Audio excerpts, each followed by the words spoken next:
have jumping tents, we have horses, face painting, lots of food, Santa Claus, good music, and you know, I know most of these children, I know most of the parents, so it's just like a family affair, you know, we're having time here as a family, but I think it's important at least once a year to get together with the children, although we do many events in a year, to get together with the children and to celebrate them, you know, let them know that they're appreciated, let them know they're loved, they can relax and have a safe, enjoyable time here at this Christmas party. I love that.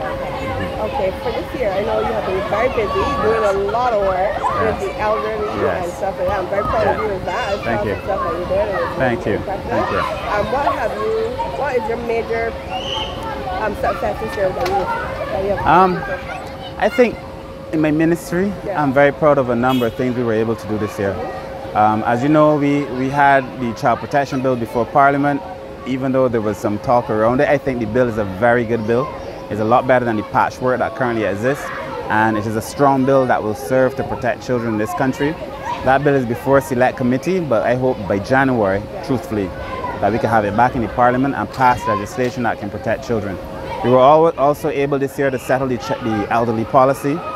That is settled. We're currently drafting the legal instructions, the draft instructions that will inform the legislation. That should be before the Cabinet by the end of January. Hopefully, I will have that legislation in Parliament by the end of this year. The disability legislation was also done. I had a very busy year. The disability legislation has also been completed and approved, the draft, completed and approved by Cabinet. So we sent to the CPC, the Chief Parliamentary Council, drafting instructions, but a draft bill, as well as a policy. So we were able to do a lot of that work, and we've advanced the amalgamation of social services this year to be able to better deliver goods and services to the people who need them the most. I would say those are my most significant ones, but of course we've also done a lot of work in HIV. I think we've advanced very significantly our gender unit and the provisions that we make in relation to gender. And I think we've just been able to have a much more mature conversation around social policy, social planning, and the need for it. You know, we had the conversation around the NIS and the elderly situation. The demographic change in Barbados should be one, truthfully, that all Barbadians should pay attention to. The reality is that we have a significant amount of older people and a very small population to be able to support them and care for them and offer health care. And that population is anticipated to increase significantly in the next 10 years. But I think that is something we have to pay attention to. But overall, those are the wins I think we've had in the ministry, and I'm very happy with that work. What are your long-term goals for this year? In relation to the ministry? As it relates to the plans we have this year, I would like to settle the legislation. I want to settle the legislation for elderly protection.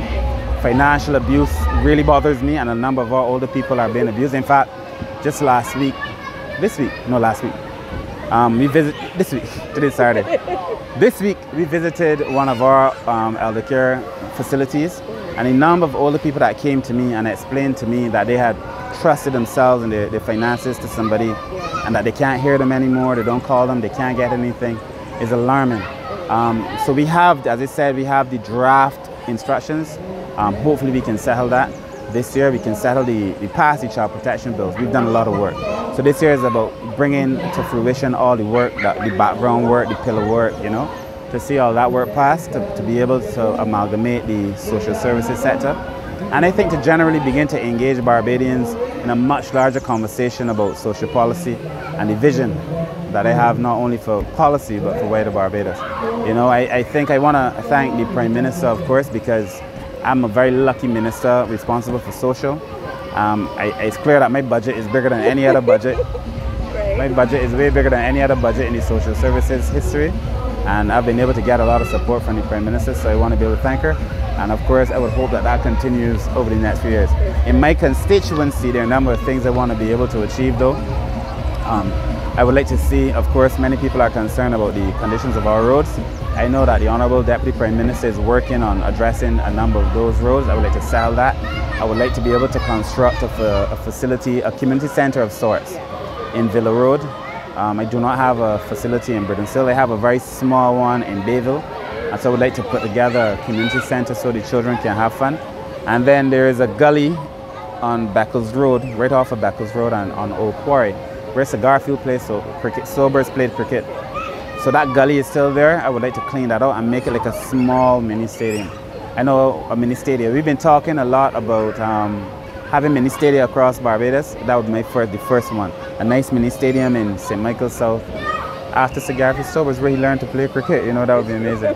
So that is it. I would like also, you know, we started the One Family project, which is significant, where we're asking Barbadians not only for financial support, because that's what people are saying, but to mentor somebody. If you have a skill, pass on that skill to somebody else. If you know somebody is neglected, to spend time with them and so on. Just to try to find a way to build Barbados back. A few years ago, I wrote a paper on whether the government could, through the state, could facilitate social capital, whether the state could help build what naturally existed and no longer exists. My conclusion was that it could, but that the state shouldn't do it, but that it should empower people and NGOs to do it. So this is nothing I'm stumbling upon. This is a philosophy that I believe in, that we can empower people if we are able to rely on the other organs in the society, and if we go about it in an authentic, genuine way. I also want to thank Barbadians, because I feel that Barbadians trust me for the most part. They do. And I've gotten a lot of support from Wider Barbados, and they've given me enough space to make these decisions. So I want to thank Barbadians as well, of course, as the Prime Minister, because I think this is, if there's one thing that I think is going to make a difference here, it is our capacity to be able to build families back, not necessarily through the government, but the government facilitating, but through the people, the community organizations, the NGOs and so on. So those are some of my ideas.